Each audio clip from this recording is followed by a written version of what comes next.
अभी जो है मैं मदेरा के अंदर हूँ। ये IMT है मेरे पीछे, आप देख सकते हैं।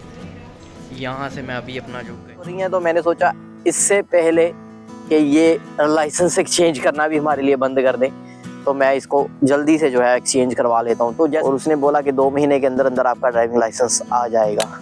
तो भाई टेस्ट वगैरह की कोई ऐसी दिक्कत नहीं है, मुझे किसी ने नहीं वहाँ पे बोला कि आप टेस्ट पास करके बताऊँ ऐसा करो। और भीड़ वहाँ पे बिल्कुल नहीं है, मैं कुछ वीडियो देख रहा था, बिल्कुल भी भीड़ नहीं है। 4 बंदे थे मेरे आगे जी। मैं अपना ड्राइविंग लाइसेंस जो है एक्सचेंज कराने के बाद आज फुंचल सिटी के अंदर घूम रहा हूँ। इस सिटी को देख रहा हूँ क्योंकि काफ़ी खूबसूरत सिटी है ये, आप मेरे पीछे देख ही सकते हैं। मगर मुझे ये भी पता है कि आपको कुछ लेना देना नहीं है इससे सिटी खूबसूरत है या नहीं है। तो मैं सीधा मुद्दे पे आता हूँ और आपको बताता हूँ कि आपको क्या क्या चाहिए मदेरा के अंदर अपना ड्राइविंग लाइसेंस एक्सचेंज करने के लिए। मुझे लगता है कि जिन लोगों का भी जो भी लोग जो हैं वो ड्राइविंग लाइसेंस एक्सचेंज की रिक्वेस्ट दे सकते हैं। डॉक्यूमेंट लगभग सेम ही होते हैं उन सभी के, मगर मैं आपको सारा कुछ जो है वो बताने की कोशिश करूंगा कि मुझे क्या क्या डॉक्यूमेंट उन्होंने मांगे, क्या क्या हुआ। तो स्टार्टिंग से लेके एंड तक सब कुछ बताता हूँ। तो वीडियो शुरू करने से पहले 1 मिनट मेरी बात सुन के जाइएगा। अगर आपको टैटू बनवाना अच्छा लगता है, आप टैटू बनवाना चाहते हैं, लिस्बन के अंदर हैं, तो ये एक टैटू आर्टिस्ट है जिसका नाम है हफाइली, जो कि ओलाइस अलामेदा के पास रहती है लिस्बन के अंदर। तो इसकी इंस्टाग्राम प्रोफाइल में आपको मेंशन कर दे रहा हूँ। अगर आप टैटू बनवाना चाहते हैं, आपको बढ़िया डिस्काउंट जो है वो मिल सकते हैं मेरी तरफ से भी। और जो पहला बंदा है, अगर कोई भी आपका दोस्त या कोई भी लिस्बन के अंदर रहता है, टैटू बनवाना चाहता है, मुझे इंस्टाग्राम के ऊपर जो पहला बंदा मैसेज करेगा कि हाँ जी मुझे टैटू चाहिए, इस तरह का टैटू चाहिए, तो वो टैटू आपको बिना किसी कॉस्ट के मुफ्त के अंदर जो है वो बना के देगी। जो भी पहला बंदा मुझे जो है मैसेज करेगा, तो काफ़ी अच्छी टैटू आर्टिस्ट है। इसके बनाए हुए टैटू जो हैं वो आप चेक कर सकते हो इसकी इंस्टाग्राम की प्रोफाइल के ऊपर। तो आइए बाकी की वीडियो जो है हम शुरू करते हैं। तो जो लोग भी मेरे सब्सक्राइबर हैं उन्हें पता है कि मेरा जो है 12 तारीख को रेजिडेंस कार्ड आ गया था। और रेजिडेंस कार्ड आने के बाद पहली चीज़ जो हमें चाहिए होती है वो होता है हमारा ड्राइविंग लाइसेंस। तो मेरे पास ऑलरेडी इंडिया का ड्राइविंग लाइसेंस था जो कि 2015 में बना हुआ है, काफ़ी पुराना है वो भी। तो मैंने सोचा उसको एक्सचेंज कराता हूँ, सबसे पहले ये काम करता हूँ, क्योंकि यहाँ पर आपको पता है क्या हो रहा है, रूल चेंज हो रहे हैं। अभी 10 साल की नेशनलिटी के लॉ पास होने वाला है, तो बहुत सी चीज़ें हो रही हैं। तो मैंने सोचा इससे पहले कि ये लाइसेंस एक्सचेंज करना भी हमारे लिए बंद कर दें, तो मैं इसको जल्दी से जो है एक्सचेंज करवा लेता हूँ। तो जैसे कि मैं यूट्यूब के ऊपर वीडियो देखता हूँ, कुछ और यूट्यूबर हैं जो कि अच्छा काम करते हैं, अच्छे तरीके से गाइड करते हैं, तो मैंने उनकी वीडियोस देखी हुई थी। तो मुझे पता था कि मदेरा IMT के अंदर जो है वो लाइसेंस एक्सचेंज हो जाता है बड़ी आसानी से, और आपको वहाँ पे अपॉइंटमेंट की जरूरत नहीं है, टेस्ट भी नहीं होता है। तो साथ ही में मैं मदेरा देखना भी चाहता था, घूमना भी चाहता था, तो इसलिए मैंने मालिक से 2 छुट्टियां ली और यहाँ पे मैं ड्राइविंग लाइसेंस एक्सचेंज करने के लिए आ गया। तो आज ही जो है मैं यहाँ पे पहुंचा हूँ। 24 तारीख को मेरी फ्लाइट जो थी वो लैंड हुई है 8:20 पे मदेरा के अंदर। उसके बाद एक बंदा मुझे फ्लाइट के अंदर मिला है जो कि पंजाब से था। मैंने उसको बुलाया, मैंने कहा भाई IMT जा रहे हो? उसने बोला हाँ IMT जाना है। तो कह रहा बस पे चलते हैं, 2 यूरो टिकट है। मैंने कहा लेट हो जाएंगे, 9 बजे ऑफिस खुलता है, तो इससे अच्छा है कि हम पहले ही चले जाएं। तो हमने टैक्सी करी, 20 यूरो की टैक्सी, 10-10 यूरो हमने डिवाइड कर लिए, और हम 9 बजे जो है IMT ऑफिस के ऊपर डायरेक्टली हम वहाँ पे पहुँच गए। 24 जून है, अभी डेट कंफर्म करी, मुझे याद नहीं था। तो आज के दिन मैं पहुंचा हूँ मदेरा के अंदर, IMT के पास गया हूँ। वहां पे कोई भी और देसी बंदा नहीं था, 4-5 पुर्तगीज लोग जो आगे लाइन पे लगे हुए थे। तो मेरा नंबर आया दूसरा, पहला नंबर आया एक लड़की का, उसने भी ड्राइविंग लाइसेंस एक्सचेंज करवाया अपना, मैंने देखा, उसने फोटो वगैरह करवाई। तो दूसरा नंबर मेरा आया, मैं गया हूँ। और डॉक्यूमेंट क्या क्या लगे मैं आपको बता दूं। मेरा रेजिडेंस कार्ड, मेरा ड्राइविंग लाइसेंस का एक्सट्रैक्ट जो कि इंडिया से बनता है, निकलता है, मैं आपको मेंशन कर देता हूँ कैसा होता है, वो मेरे भाई ने निकलवा दिया था, उसका बहुत बहुत धन्यवाद करना चाहता हूँ इस वीडियो के माध्यम से। और उसके ऊपर अपोस्टाइल स्टैंप होना भी जरूरी है, जो कि पटियाला हाउस से लगती है। वो स्टैंप कैसे लगनी है, वीडियो बनी हुई है, वो देख सकते हैं आप। तो वो लगवा के मेरे भाई ने मुझे भेज दी थी, फरवरी में ही उसने भेज दिया था। मुझे लगा था कि शायद मेरा कार्ड फरवरी के अंदर आ जाएगा, मगर नहीं आया। तो वो फरवरी से ही मेरे पास था, NOC जिसको बोलते हैं, ड्राइविंग लाइसेंस एक्सट्रैक्ट। तो वो कोई भी आपका जो इंडिया में रह रहा है बंदा वो निकलवा सकता है। ड्राइविंग लाइसेंस मेरा यहाँ पे है, वो दिया, पुर्तगाल का रेजिडेंस कार्ड दिया, पासपोर्ट दिया वगैरह, इसको रख साइड पे, पासपोर्ट नहीं चाहिए। ट्रांसलेशन उसको मैंने करवा लिया था, 9 यूरो लगे थे, मगर मुझे नहीं लगता उनको ट्रांसलेशन चाहिए क्योंकि वो ऑलरेडी इंग्लिश में था। बाकी आप अपनी सहमति के लिए उसको करवा सकते हो ट्रांसलेशन, 9 यूरो है, कोई इतनी ज्यादा बड़ी अमाउंट नहीं है। मेडिकल टेस्ट मैंने किया, ये डॉक्टर ऑनलाइन कुछ ऐसी साइट है, मैं मेंशन कर देता हूँ ऑनलाइन, वो भी मैंने टिकटॉक के ऊपर एक वीडियो देखी थी बंदे की, वो कह रहा था आप ऑनलाइन भी टेस्ट जो है वो कर सकते हो।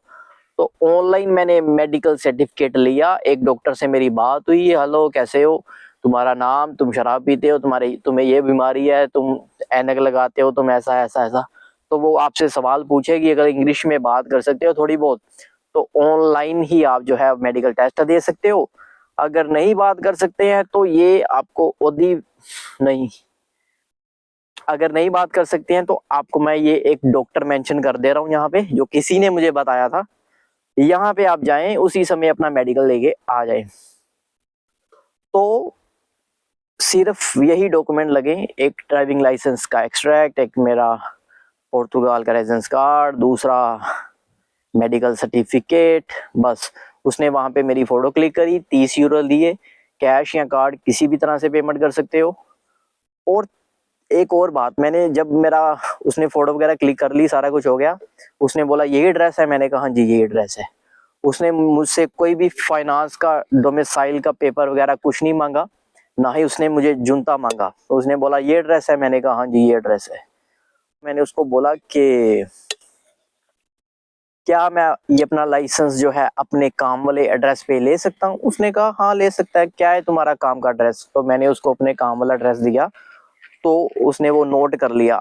मुझे उम्मीद है कि अभी जो ड्राइविंग लाइसेंस आएगा मेरे काम के एड्रेस पे आएगा। तो मेरे साथ जो दूसरा बंदा था जो कि पंजाब से था, उसका भी थोड़ा एड्रेस का चक्कर था। उसने क्या किया, उसने पहले ही बोल दिया कि ये मेरा एड्रेस है, मुझे दूसरे एड्रेस पे मिल सकता है? उसने बोला हाँ। तो उसने जब नोट किया, उसका जो एड्रेस नया उसने बताया वही एड्रेस उसने नोट कर दिया। उसने उसके एड्रेस का जुनता भी नहीं मांगा, ना कुछ मांगा। तो उसने मुझे जो है, जिसको गया पेपर बोलते हैं, गया जो भी बोलते हैं, मुझे बोलना भी नहीं आता, वो पेपर उसने मुझे दे दिया, 2 महीने तक वैलिड है। वो बोली आप कार या फिर स्कूटर चला सकते हो पुर्तगाल के अंदर अंदर। मैंने कहा ठीक है। और उसने बोला कि 2 महीने के अंदर अंदर आपका ड्राइविंग लाइसेंस आ जाएगा। तो भाई टेस्ट वगैरह की कोई ऐसी दिक्कत नहीं है, मुझे किसी ने नहीं वहां पे बोला कि आप टेस्ट पास करके बताऊं, ऐसा करो। और भीड़ वहां पे बिल्कुल नहीं है, मैं कुछ वीडियो देख रहा था, बिल्कुल भी भीड़ नहीं है। 4 बंदे थे मेरे आगे, तो 9 बजे ही मेरी बारी आ गई। तो अगर मैं चाहता तो आज के दिन ही आता और आज के दिन ही वापस जा सकता था। मुझे पता नहीं है भीड़ इस टाइम पे क्यों नहीं है यहाँ पे। शायद कुछ लोग जो हैं वो लिस्बन के अंदर ही किसी और आईएमटी सेंटर्स के अंदर जा रहे हैं, मगर मुझे यहाँ आना था क्योंकि मुझे यहाँ पे घूमना था, 2 दिन रहना था। तो अच्छा हुआ कि मेरा जो लाइसेंस है वो चेंज हो गया और मुझे किसी भी तरह की कोई प्रॉब्लम नहीं आई। अभी मैं उम्मीद करता हूँ शायद जो है मुझे जल्द से जल्द लाइसेंस जो है वो मिल भी जाए, 1 महीने 1.5 महीने के अंदर, 2 महीने में भी मिल जाएगा तो कोई बात नहीं है। तो आप भी अगर लाइसेंस चेंज कराना चाहते हैं, अगर आप यहाँ पे मदेरा आना चाहते हैं, तो ये एक अच्छी ऑप्शन है। कोई अपॉइंटमेंट की जरूरत नहीं है, कोई कुछ नहीं है। आप आए, 1-2 दिन घूमे फिरें और अपना लाइसेंस जो है वो बनवा के एक्सचेंज करवा के आप अपने घर जाने वाले बने। अभी बात आती है कि आपका जो है एड्रेस चेंज हो चुका है तो जूते की जरूरत है या नहीं। तो इस चीज के बारे में मुझे बिल्कुल मालूम नहीं है, मगर मैं आपको बताऊं, जो दूसरा बंदा मेरे साथ गया था उसका भी एड्रेस का चक्कर था। तो उसने पहले ही उस मैडम को बोल दिया कि मैं ये दूसरे एड्रेस पे अपना लाइसेंस ले सकता हूँ। उसने बोला हाँ क्या एड्रेस है? उसने नोट कर लिया उसका एड्रेस। उसने उसका एड्रेस का प्रूफ भी नहीं देखा कि अपना डोमिसाइल दिखा, तूने अपडेट किया है फाइनेंस पे, या फिर अपना जुनता दिखा। उसने उससे कुछ भी नहीं मांगा, उसने नया एड्रेस उसका नोट कर दिया। उसके गया के ऊपर भी नया एड्रेस लिखा हुआ है, तो रेजिडेंस कार्ड के ऊपर पुराना एड्रेस है, अभी उसने नया दे दिया। तो भाई किस्मत की बात है, हो सकता है आपसे कोई और ऑफिसर हो, वो आपसे मांग ले, जुनता मांग ले या डोमिसाइल मांग ले। हो सकता है कि वो आपसे ना मांगे। तो अगर आपका एड्रेस का इशू है, आप आ रहे हो, तो मैं यही कहूँगा, अगर आपसे वो पूछे यही ड्रेस है तो आप बोलो हाँ यही ड्रेस है, मगर क्या मैं नए दूसरे ड्रेस पे अपना जो कार्ड है वो रिसीव कर सकता हूँ, जो ड्राइविंग लाइसेंस है वो रिसीव कर सकता हूँ? तो हो सकता है आपकी भी इस तरह से कोई बात बन जाए, मगर अगर इतनी दूर आ रहे हैं तो रिस्क ना लें। मैं तो यही चाहूँगा, मेरे पास सारे डॉक्यूमेंट थे, सारा कुछ था, तो मैंने रिस्क नहीं लिया। मैं तो 2 दिन के लिए आया हूँ कि शायद अगर आज मुझे मेरी बारी नहीं आएगी तो अगले दिन बारी आ जाएगी। तो ये सब चीज़ें आप सोच के आए। यहाँ पे आने का खर्चा भी है, टिकट भी है, 150 यूरो लगा है आने जाने का टिकट जो है, बाकी भी रहने खाने पीने का जो भी आएगा। हॉस्टल एक किया है मैंने, 15 यूरो में मिल गया, वो भी आपको मेंशन कर देता हूँ यहाँ पे। और यहाँ पे आसपास घूमने फिरने की क्या जगहें हैं, कहाँ कहाँ जाऊँगा, वो थोड़ा बहुत मैं आपको दिखाने की कोशिश करूंगा। मुझे जो भी सवाल जवाब होंगे मुझे कमेंट करके जरूर बताएं, और मैं कोशिश करूंगा अगर मुझे पता होगा आपको बताने की। बाकी मैं तो यही कहूंगा भाई, पैसे ना देखें थोड़े बहुत। मुझे तो अभी ये अकल आ चुकी है रेजिडेंस कार्ड 8 महीने बाद रिसीव करने के बाद, कि भाई कागज जहाँ पे बनते हैं उसमें पैसे थोड़े ज्यादा नहीं देखते। तो मेरी आपसे यही सलाह रहेगी। बाकी मिलता हूँ आपको किसी और वीडियो, किसी और व्लॉग के साथ। तब तक के लिए हंसते रहें, मुस्कुराते रहें और मुझे इजाजत दें।